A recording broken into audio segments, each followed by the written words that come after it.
வணக்கம் மகளே, நான் உங்கள் ஈரோடு லைவ் பேசுகிறது. நான் கேட்குறது நீங்கள். இன்றைக்கி ரூமை க்ளீன் பண்ணிவிட்டு என்னுடைய லைஃப் ஸ்டோரியை உங்ககிட்ட ஷேர் பண்ணலான்ட்டு இருக்கேன். கேட்குறீங்களா? நான் சிவகங்கைக்கு பக்கத்தில் ஒரு சின்ன கிராமத்தில் தான் பிறந்திருந்தேன். அதுக்கப்புறமா சில பல காரணத்தினால நாங்கள் ஈரோடுக்கு இடம்பெயர்ந்து வந்துட்டோம். வந்த கொஞ்ச நாள்லேயே என்னுடைய தாத்தா எனக்கு எழுத படிக்க சொல்லி தந்தார். அதுக்கப்புறமா ஒரு நல்ல ப்ரைவேட் ஸ்கூலாக பார்த்து கொண்டு போய் சேர்த்தாங்க. 1வதுலேருந்து 6வது வரைக்கும் நான் ஒரு ப்ரைவேட் ஸ்கூலில் தான் படித்தேன்.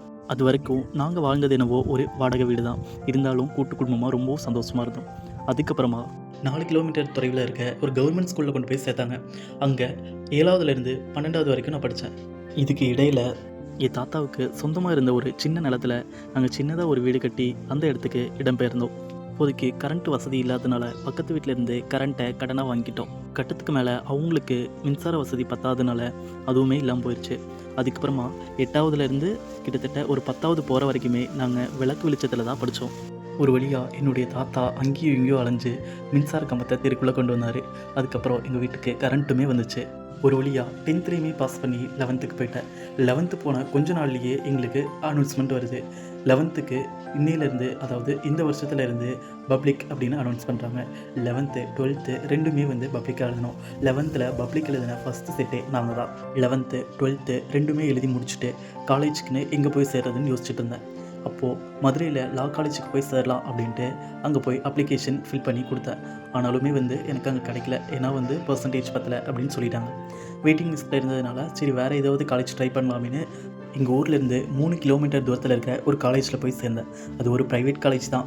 ப்ரைவேட் காலேஜில் சேர்ந்ததுக்கப்புறமா கொரோனாவும் வந்துடுச்சு.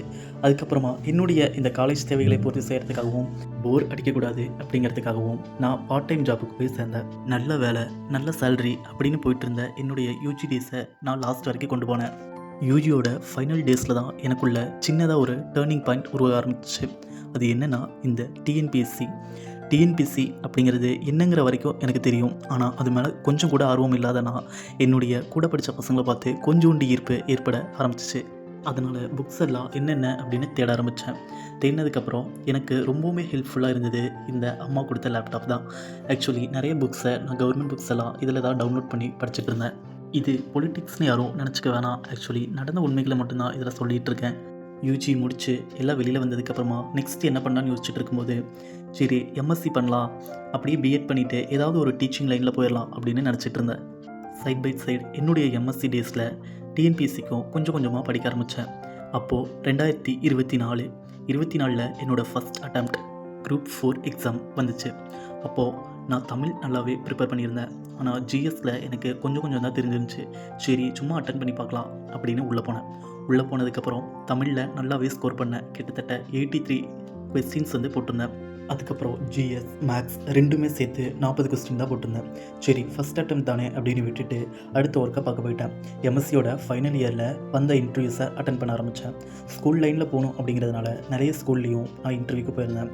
ஆனால் ஸ்டார்டிங் சேலரி ரொம்பவுமே கம்மியாக இருந்துச்சு. சரி என்ன பண்ணலான்னு யோசிக்கும் போது காலேஜ் ஃபீல்டை தேர்ந்தெடுத்தேன்.